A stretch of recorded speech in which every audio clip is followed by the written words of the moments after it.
પર વચન ન જાય. સાહેબ, વચન એક એવી વસ્તુ છે કે એક બંધન બાંધ્યું હોય ને પછી એના ઉપર વટ થઈને જવાય નહીં. આપણા સંતો બધા કહી ગયા છે કે વચને સ્થાપન અને વચને ઉત્થાપન, વચને મંડાઈ પ્રભુજીના પાઠ. આવા એક ગામડાની અંદર એક વૈદરાજ, અત્યારની ભાષામાં ડોક્ટર કહેવાય પણ આગળ વૈદરાજ કહેવાતા, કારણ કે આગળ આવી બીજી દવાઈઓ નહોતી, અંગ્રેજી દવા નહોતી, ત્યારે ડોક્ટર નહોતા કહેવાતા, ત્યારે વૈદ જ કહેવાતા. આવા વૈદની દુકાન અને વૈદરાજનું કુટુંબ, એ કુટુંબની અંદર એક વૈદરાજના ધર્મપત્ની અને એક પોતાની 3 વર્ષની દીકરી. હા, વૈદરાજનો એવો નિયમ હતો કે ભગવાન ઉપર બધું છોડી દેવાનું.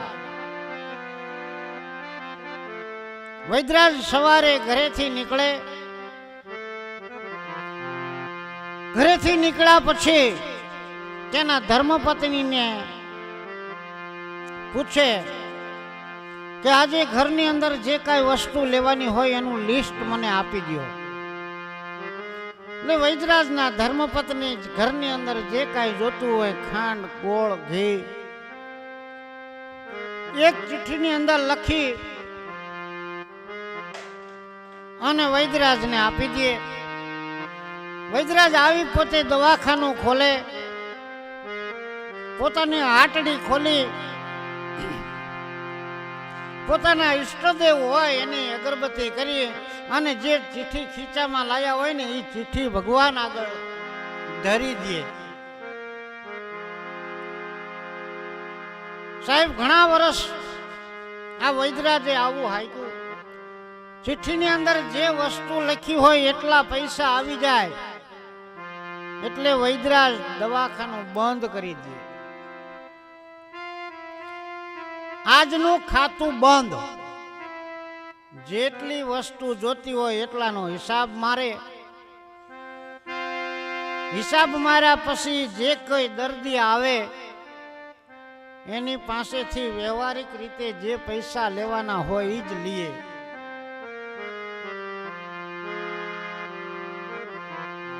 ચિઠ્ઠીની અંદર જેટલી વસ્તુ લખી હોય એનો હિસાબ મારી એટલા પૈસા આવી જાય પછી તરત દવાખાનું બંધ કરી દે. હવે કુદરતને કરવું છે. અને એક દિવસ આ પોતાની દીકરી હતી ને 18 વર્ષની થઈ ગઈ. 18 વર્ષની દીકરી થઈ એટલે દીકરીની માને ચિંતા થવા લાગી કે હવે આનો કરિયાવર કરવો પડશે, આણું કરવું પડશે, તો કેવી રીતે કરશું? પણ પોતાના ધર્મપત્ની એટલે જેવા ડોક્ટર હતા, જેવા વૈદ હતા, એવા જ એના ધર્મપત્ની. એટલે કીધું છે નર નારી હોય એક મતા તો સ્વર્ગમાં થાય સતા. વૈદરાજના ધર્મપત્નીએ ચિઠ્ઠીની અંદર લખી દીધું 1 કિલો ગોળ, 1 કિલો ઘઉં, 500 ગ્રામ ચોખા અને આપણી દીકરીને માટે કરિયાવર. હવે સાહેબ, વૈદરાજ તો દવાખાને આવ્યા. દવાખાનું ખોલી અને જે ચિઠ્ઠી હતી ભગવાન પાસે મૂકી અને વાંચી જોયું તો 1 કિલો ગોળ, 1 કિલો ચોખા, 1 કિલો ઘઉં અને દીકરીને પરણવા માટેનો કરિયાવર, આટલી વસ્તુ લખેલી. વૈદરાજ મનની અંદર મૂંઝાઈ ગયા કે ઓહો, કરિયાવર તો કેટલા રૂપિયાનો આવશે. પણ હશે જે ભગવાને ધારી હશે એમ થશે. ભગવાન પાસે ચિઠ્ઠી મૂકી દીધી.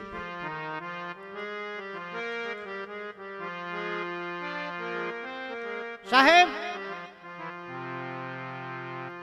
બરાબર અડધો કલાક પોણો કલાક થયો, 2 દર્દી આવ્યા. 2 દર્દી પછી ત્રીજી એક મોટર આવી મિત્રો, સફેદ કલરની મોટર, અને એની અંદરથી એક યુરોપિયન જેવો માણસ વિદેશમાંથી આવ્યો હોય એવું લાગ્યું. પણ ડોક્ટર સાહેબે એના સામે નજર ન કરી, કારણ કે આવી મોટર તો આવે ને જાય, કોનું કામ હોય. પણ સાહેબી મોટરમાંથી જે ભાઈ ઉતરા નહીં, સીધા દવાખાનાની અંદર આવીને ખુરશી માથે બેઠા.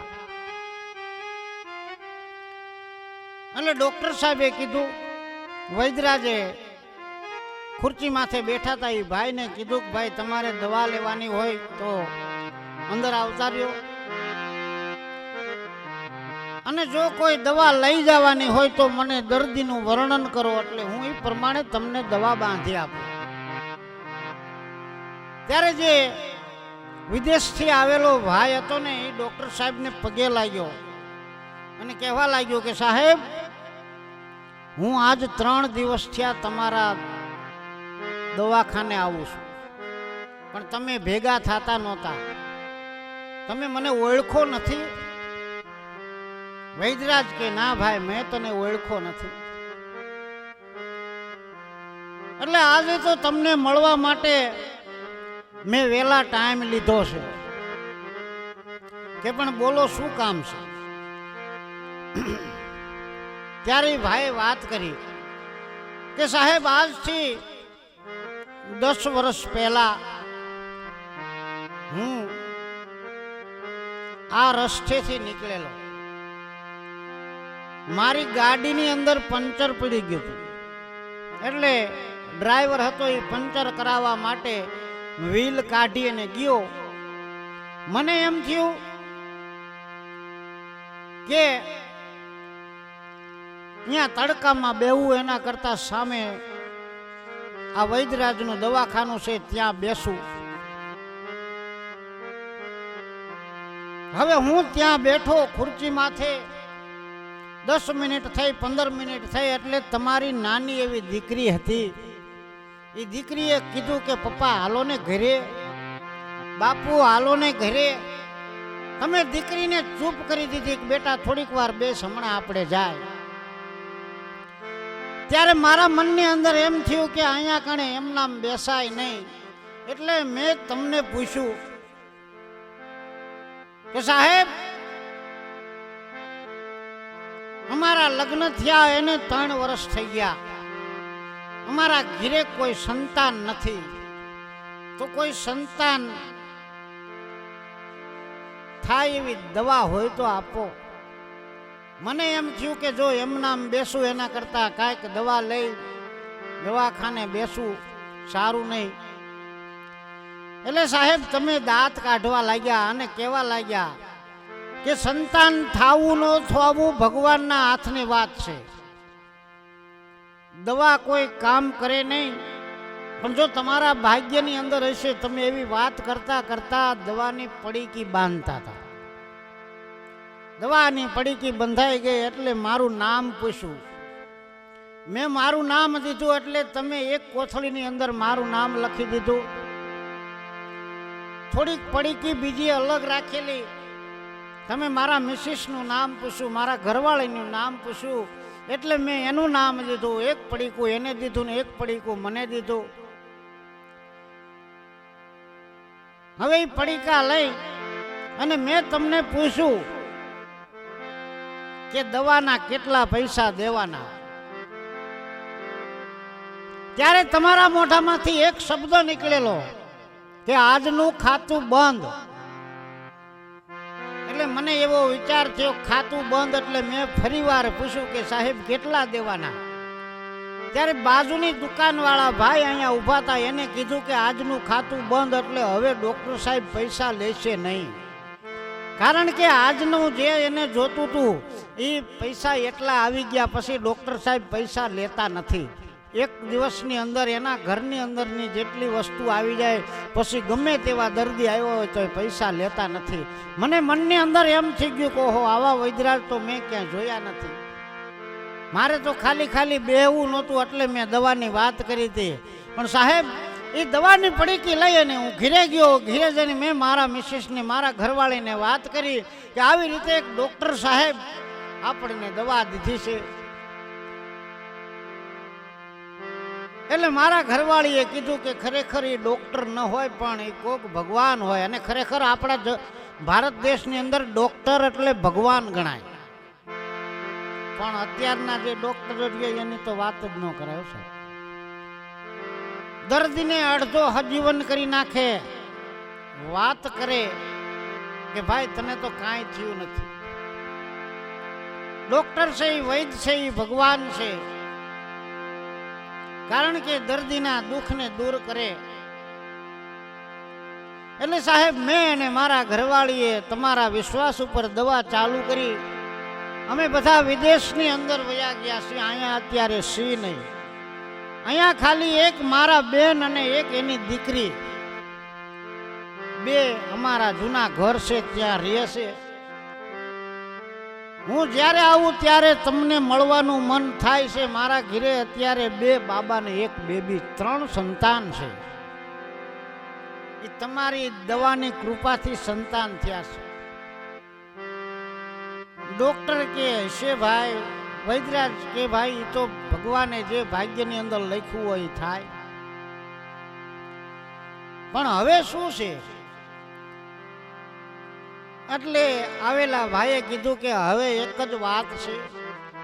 મારા બેનની દીકરીના લગ્ન હતા અને મારા બેન અને એની દીકરી એના લગ્ન માટેનો કરિયાવર લેવા ગયા. કરિયાવર બધો ઓરી લીધો. પૈસા દેવાઈ ગયા. કરિયાવરની ગાડી ભરાઈને ત્યાંથી નીકળી ગઈ. મારા બેન અને મારી ભાણેજ પાછા વળ્યા અને રસ્તામાં એક્સિડન્ટ થયું. મારી ભાણેજ અંતિમ શ્વાસ લઈને આ જગતને છોડીને ચાલી ગઈ છે. હવે દીકરીનો કરિયાવર જે આવે છે ને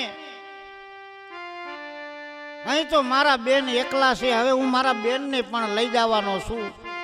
હવે કરિયાવર પાછો દેવા જવાય એવું નથી. જો તમે રજા આપો તો આ કરિયાવર રહ્યો ને એ તમારા ઘરે ઉતારવા જાવ. ડોક્ટર સાહેબ વૈદ્યરાજ ભગવાન પાસે જઈને હાથ જોડીને પગે લાગ્યા કે વાહ ભગવાન, તારી લીલા અપરંપાર છે. આજનું ખાતું તો બંધ થઈ ગયું છે, પણ જે કરિયાવર છેલ્લે લખેલો હતો ને એના માટે હું મૂંઝાતો. ઈશ્વરને સોંપેલું કામ કોઈ દિવસ અધૂરું રહેતું નથી. માટે કીધું છે કે માણસ જાણે મેં કરું કરતલ છે દુજા કોઈ, આધરા મન અધવચ રહે પછી મારા હરી કરે છો. ડોક્ટર સાહેબે ખાતું બંધ કરી દીધું. વૈદ્યરાજે ખાતું બંધ કરી દીધું અને એ દીકરીનો કરિયાવર જે હતો ને એ દીકરીને કરિયાવર એના ભાગમાં હતો એ મળી ગયો. તો તમે વિશ્વાસ રાખશો તો ભગવાન તમારું ભેળું કરશે. ભગવાન તમારું ભેળું કરશે. ભગવાન તમારું ભેળું કરશે.